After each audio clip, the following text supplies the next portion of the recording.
is here. Thank you. Can everybody hear me okay? Yeah? Good sound. Excellent. Well, thank you for attending today, and it's my pleasure to be here. This is actually the first time I've spoken at Eurogus. I was due to give a paper that I wrote on the last Eurogus, but unfortunately I left my old company before that, so I'll find out how that went today from my old colleagues, maybe, which will be good. But we're here today to talk about our new die steel, approved by NADCA, TGE23 grouper. And just a very brief bit about myself. So my name is Richard Oliver. I'm an Englishman that lives in Sweden. So I was able to get my Swedish and European passport before Brexit, which was fantastic. So the gift that keeps on giving, Brexit. But I've lived there ever since, and my history is actually a tool and die maker in the UK. But then in about 2009, I switched into material advice for tooling shops, and then went into hot work, and eventually I did a big seminar in Strathclyde University for aerospace forging, and I was noticed by the mill in Sweden. So at the time I worked for a company called Uddeholm, and they invited me to go to Sweden to be their global product manager, which is why I still live in Sweden today. So during that time I was responsible for launching 2 global products on the NADCA upgrade, so obviously I have experience of doing this. So with TG now I'm doing the same for them with their new material. So a little bit about TG Steels. It's a company which is actually massive in the tool steel world. It's the biggest, probably the biggest tool steel manufacturer in the world, of about over 200,000 tons, but the truth is it's probably closer to 300,000 tons combined product. You can see here that we also produce titanium, high-speed steel. We also can do something called spray form. I'm just going to put my glasses on because unfortunately I've got a bit older and I've realised I can't read this screen in front of me unless I've got them on. We also do HIP as well, and we have good capacity for HIP. And we are now the first Chinese tool steel company to officially be recommended to NADCA, which is a massive honour and a huge quality stamp for our steel. And as you see, we'll go through why that's been approved. So the company is privately owned, and a gentleman called Mr. Zhu owns the company, and he started from very humble beginnings. So in 1981, he started, well, he didn't start, he saved a failing engineering business, and then he went in, first of all, into twist drill production, and being an engineer, most likely engineering minded, he then thought, well, I can make the material for that. So then he went into high-speed steel production, and then it carried on. Probably made tools during his production. I can make die steel, and then titanium, and so on. And it's a history of development and innovation into different industries. It's very impressive. There's literally doesn't seem to be any limit to the investment that TG is willing to do to push the boundaries for new industries. And if we look here at the production route at the mill, you can see this is more like a NASA control panel, very high-tech, controlling all the mill applications. We have our metallurgy department, which is of course involved in all decisions, like in my previous employer. From the first melt ingot casting, which is very important, to something which isn't discussed a lot, but having worked in a steel mill, I know how important this is, and that's ingot heat treatment, both after the ESR, okay, and then in the forging process steps after, so before it even comes to you guys for heat treatment commercially. And of course we have the PESR process, which we have, and forging heat treatment, as I just mentioned, and then final forging at the end. And TG has a 7,000-ton forging press, and there's discussions underway about getting an even bigger press now as well, primarily for the high-pressure die casting market, because that's the area where this is most needed. A little bit about high-pressure die casting tool steels. There's 2 standards in the world. America, the UK, tends to focus more on H13 chemistry, and Europe tends to be more H11. And China is a little bit of a mix of both. In recent years in structural, there's been more of a tendency towards H11. But you can see there the chemistry, the important thing here is the chromium, the moly, and the vanadium. Okay, so these elements in particular give the hot properties that you're going to need in high pressure die casting dies. Okay, so the chrome is a carbide former. It's important in stainless for corrosion, but here a good hardenability, okay, for a hot work tool steel. Moly increases hot strength for the carbide former, very important element. okay, in these types of steel. And vanadium prevents grain growth, increases hot strength in a carbide former, okay? And you can see the difference there between the two. Both these tool steels are quite similar. Then when you get to the chrome, the moly, and the vanadium, they change a little bit to suit what the properties of the tool steel you're after. So for example, H11, 23, 43, classically a very tough tool steel, but maybe heat check resistance is not so good as H13, okay? Which has a little bit more of those elements that I told you about.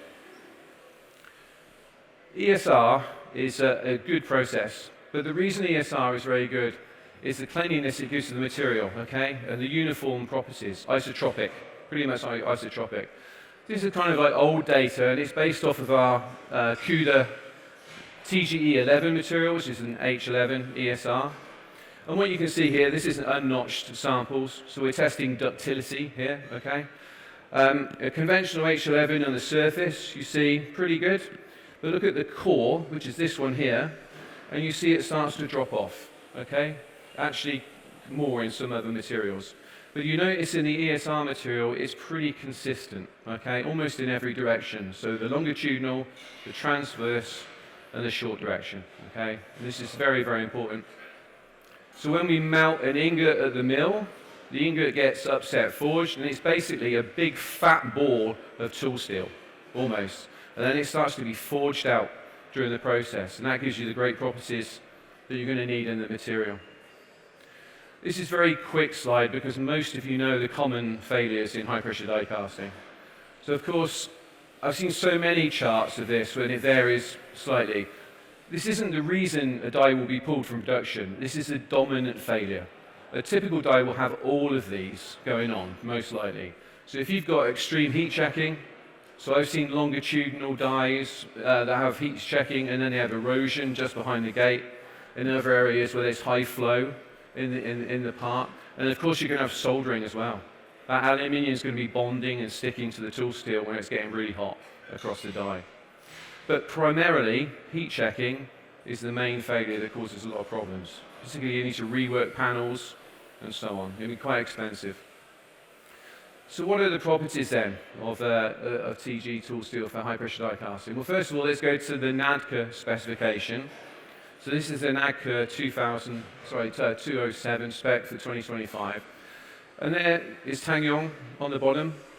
We've blown it up here. So it fits into the classic band C in the NADCA specifications, okay? So here we're saying in the annealed condition, we've got 13.6 joules is the average and 10.8 is the minimum, okay? And this is for the heat-treated material. We are focusing on this. This is what we're delivering to you. So what is the potential of the material for you before it goes on to be heat treated as a die? Okay, that's what we're doing. And if we look at grouper, so TGE grouper, so our steels are named after famous fish in the ocean at the moment. So we have grouper, cuda, hake, and cobia. A 2367 modified on NADCA, okay? So this material has excellent toughness, good polishability, of course, very clean material, very good hot strength, very good temper back resistance, high hardenability, suitable for surface treatments, no problem whatsoever, and excellent thermal fatigue resistance, as you'll see, okay? And I think this presentation will be available in about 2 weeks after the show's finished, so you also have it there as well. The NADCA rating is Class C, as I mentioned before, and then it's just clarifying the segregation is AS1 to AS4, and microstructure HS1 to HS4, okay? So very good material. Heat checking is one of the biggest problems, okay, in die casting. So certain properties you need, one of them will be high temperature and strength for this, and here we can see some testing of the material. So we've got tensile and plastic, and you see here, this is very good. Now, this report, what I'm showing you today, is based off of the NADCA test results and also the Chinese Institute of Steel. So on the other chart, we've got an H13 comparison. Unfortunately, we don't have it in this one. But if H13 was to be there, based on my experience before, I'd probably say the blue line would be here, and the orange line would probably be something around about there, okay? All going down at the same type of curve. And if you look at temper back resistance, also a very critical property that you're going to need in your tool steel. Now this is good because we have an H13 comparison here. So we have TGE23 at 600 degrees C, and then we have TGE23 at 650. So that's the two lines, okay? So we have the dark blue and the light blue here. So you can see, very good at extreme temperature, H13 drops off, and then the same thing as the temperature goes up to 650 as well, yeah? It drops off. It doesn't look like much, but as I'm about to show you in another slide, it's absolutely critical, okay? And I'll show you why on this slide here. So when I worked for my former employer, the famous Dunker test for NADCA is very hard to get done. Normally there's a big waiting list for it, and it's difficult. So people have tried to come up with different tests to speed things along. So the Chinese Institute have done this test here, and it's a very good one. So it's basically this little sample here. And we see here, there's the dimensions, and we have the surface specimen and the cross-section of it to see the cracks. So obviously you see here, this is the surface, the classic heat check, and here we have the depths of cracks, just as an illustration for you. But this is really interesting on the left, okay? My left here. So what it is it's tested from 20 degrees C to 600 degrees C, okay, in hot and cold cycles, 1,000 to 2,000 cycles, and the data is showing what's happening here. So here we can see the H13 has 65 cracks. After 1,000 cycles, it's about 20 microns, then 38 after 2,000, and then the biggest crack is 110, okay? And you look at the TG23, 53 cracks, 17, so they're quite close in the beginning, yeah? But then as time goes on, it really starts to amplify. And by the end, you've got a huge difference. So you've got 41 micron depth of crack, okay? And this is fantastic, because this is the consistency of the material here. The H13 is doing what H13 does. There's nothing wrong with the H13 here. This is the difference in the chemistry taking effect, okay? This is an ESR H13, and the TG23 is an ESR as well. So this is those elements I told you about at the beginning, having a real effect on the die surface, okay? And look at that. This is very, very consistent, whereas the H13, we have massive variations in crack depth, okay? And that's the classic reason why these types of materials, the 2367, the grouper, is much, much better for heat check resistance than the standard H13, and certainly much better than an H11, okay? So let's go into the NADCA testing. So we deliberately chose a big block. We could have given you figures and chosen a small block and not told anyone, but this is a really big block from production. So here you can see it's 320 mil thickness, 920 millimeters in width, and a total length of about 2.5 meters. And what's really cool is we cut it in the middle of the block where we're going to have most likely the worst properties. Yeah, that's what you'd expect. And then from that we take a 100 mil thick sample and we test it in 3 different positions. So the core, the middle, and the edge. Okay, but this is probably for the NADCA spec here, right? And we do further tests, which we'll show you now, which is actually really, really interesting because it was very good results. So it's marked as hash 1 hash, 21 hash, and 31 hash. That's the information that we're interested in. So first of all, if we look at the microstructure we found here, this was approved to the NADCA spec. So very, very good. Banding, longitudinal segregation, 50x. Longitudinal annealed structure, 500, very good. Transverse banding and transverse annealed structure, very good. Okay? AS1 to AS3 level. So this is absolutely fine. Nothing wrong with this whatsoever. Really good result. And it shows the high quality of the material. Then if we go to cleanliness, also a very, very good result. So this is the NADCA specification here, okay? For the sulfide, aluminide, silicate, and oxide. And you can see in our test results, we literally have nothing at all. And then in the oxide at the end, we're in the middle of the spec, so we're smack in the acceptable level of the two, okay? Remember, this is a massive block as well when we get in these results, so it's quite exciting. But this is the one I think is really, really good. The grain size is often overlooked. We focus a lot on the Sharpie testing, the impact test. Yes, it's important, but also it's the microstructure in the hardened condition, which also is very, very important. The finer, the better. It's like a net. You know, the more finer grains, the more it can absorb a good impact. Hence why if you get big grains, you have a very weak material. But here we have rated at HS1, and this very, very big block. You see? We amplify the grain there so you can see very fine structure, very, very nice. And again, fully rated, so officially ASTM 9 or finer, so it's extremely good. So again, this is a crack propagation test. Okay, that's the difference. The unnotched is ductility. Sorry for those of you, you know this already, but maybe some don't. The unnotched is a ductility test, crack initiation. This is crack propagation test, okay, the toughness. So now, the interesting result at the beginning. Okay, so at 45, 46 Rockwell, so the range is actually 44, 46, so we're at the higher end of the hardness. You can see we're in the center block there, the one hashtag green. So the average levels, I put them in for this class, is 13.6 joules, and the minimum is 10.8. And you can see here we have an average of 21.6. Okay? I don't know if you know how this works, but you have 5 samples taken, and you get rid of the highest and the lowest, and then it's the average of the 3 that remain. Okay, and that's a very fair way to get the norm level of the value. So fantastic. But then we also thought, in reality, these dyes are going to be used often at higher hardnesses. So okay, let's push up the hardness. Let's see what happens when you go up in hardness. So this isn't an ADCA, by the way. This doesn't need to be done, but we did it. So 4950 Rockwell, okay? And you see here, there's the NADCA minimum and average, and we're still at 14.8. Even now we've pushed the hardness up almost to 50 Rockwell. So again, very, very good result. And in a tool, this is what you want. Yeah? You want to be able to take that potential in the annealed condition and translate it into the heat treated condition, so you still have a very good level of toughness. Yeah? We go to the ductility test, the unnotched, okay? This is, again, not required by NADCA, but we're doing it because we want to show you the consistency of the material, okay? So, again, we test now the center, the middle, and the edge, okay? So you remember I said at the beginning, the ESR gives very isotropic values, very, very good.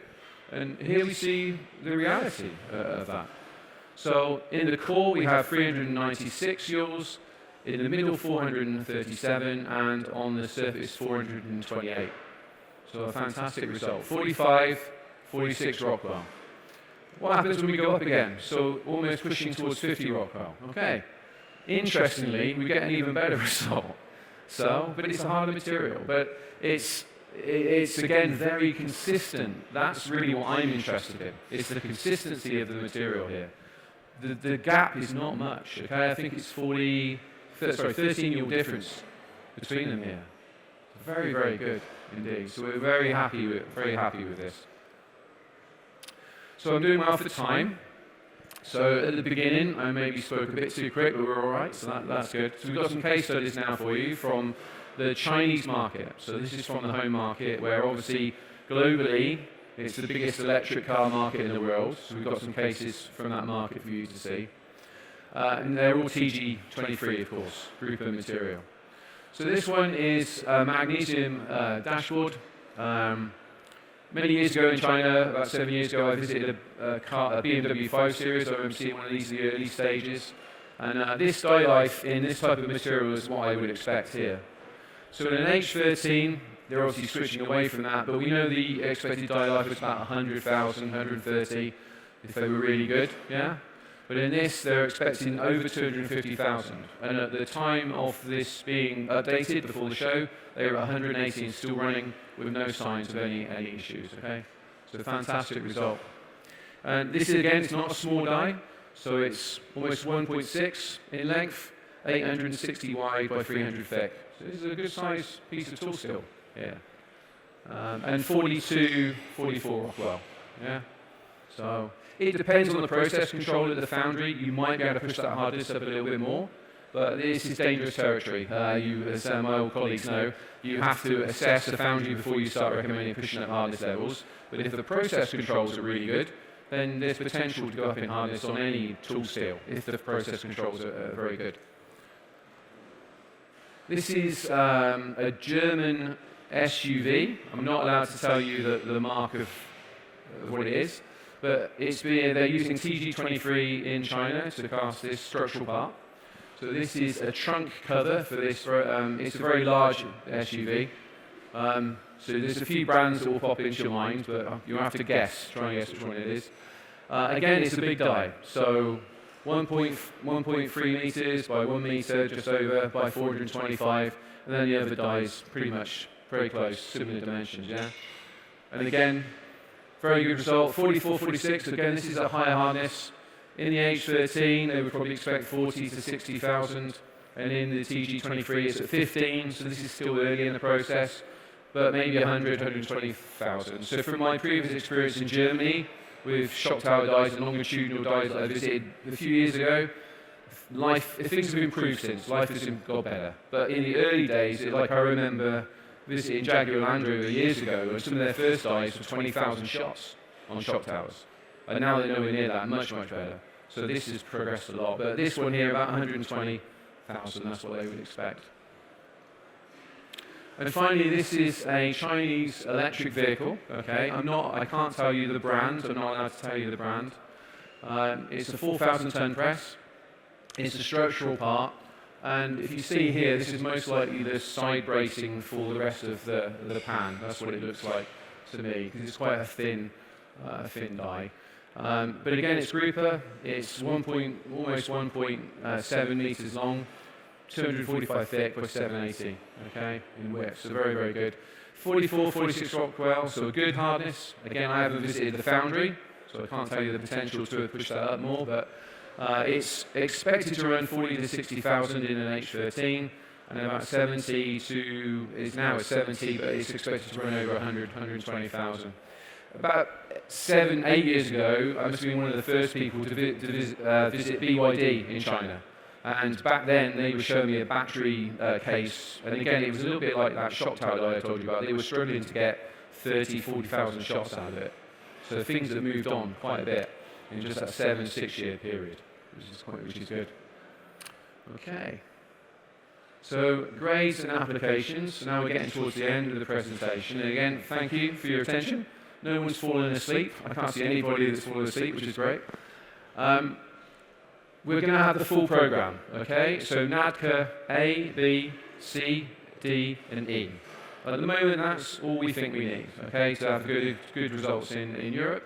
But it doesn't mean we can't do more stuff in the future.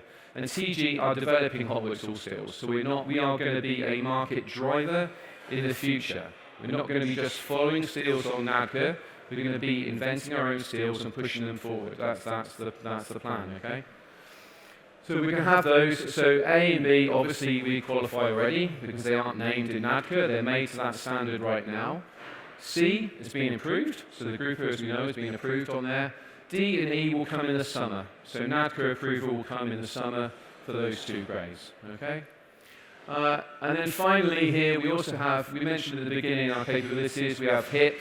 We have near-net shape capabilities as well. So we can do things like shot sleeves, sprues, all sorts of things in HIP. We can make solid blocks as well, all sorts of stuff. So great capabilities there. And I need to mention the size range, because obviously that's going to be one of the, apart from the price, if you want the price, you need to speak to our sales manager, so I don't need to worry about that so much. But the sizing, you'll be asking, what sizes are these available in? So it's a good size range. Now, I've reviewed old inquiries that I know about, so I know that our size range is very good for the typical dies. So we have a maximum size of about 1,200 by 557. But I inquired back to China last night. My colleague Simon very kindly did that for me. And apparently we can take special orders 600 by 1.3 meters, okay, in grouper if you need. And that's a production order, okay? So the typical delivery time on that would be something like 4 months. So that's actually manufacturing and delivery. And of course, if it can be improved on, it would be. But we hold stock in Europe. So this is if you want something specially made, okay? We have a warehouse in the Czech Republic, okay, where we're going to keep a lot of the stock, and also in Spain as well. Turkey is going to have stock, and also Portugal, Is that correct? Yeah, Portugal as well. So we've got good distribution around Europe on this. And in the future, maybe in other countries as well, in the area, we'll see. So the final chart for today, and thank you for your presence. I have 10 seconds left, so it's been good. There you go. Basically, it's difficult to do this because you have to assign hardnesses to give this accurate, but what we're saying here is this way is the demands of the application and long life, and this way is hot properties, or the demands of the application on the heat. So you see here, if you want a super tough product, which is never going to crack, then you'll be looking at H11 modified, so cobia here. But if you want better hot properties, better heat checking, then you go to grouper, and so on. And then it just works its way back. That's grade B, I've marked them for you, grade A, and so on. So that completes my presentation. If you hand back over, yes, sorry. Yes, but first of all, thank you very much. A big applause for your presentation. Thank you. And we still have 3 minutes. Are there any questions regarding this presentation? And please raise your hand. So it seems like you answered all of them. I say thank you very much. Thank you. Thank you for being with us. Thank you very much. Thanks.